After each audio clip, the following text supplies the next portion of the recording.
হরে কৃষ্ণা। তুলসী মহারানী এমনই একটি বৃক্ষরূপে এই ধরতিতে অবস্থান করছেন। ভগবান শ্রীকৃষ্ণের কৃপাতে তাকে যদি আমরা প্রতিদিন প্রদক্ষিণ করতে থাকি,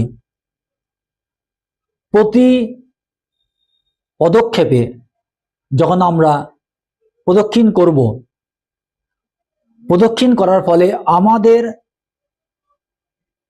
যত পাপ সঞ্চিত রয়েছে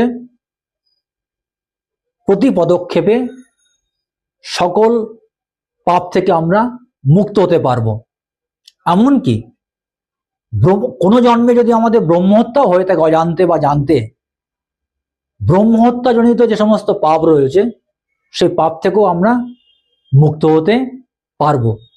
সেজন্য গৃহস্থদের বা প্রতিটি মনুষ্য দেহ ধারণকারী জীবের প্রতিদিনই তুলসী মহারানীকে প্রদক্ষিণ করা সকাল এবং বিকেল কর্তব্য।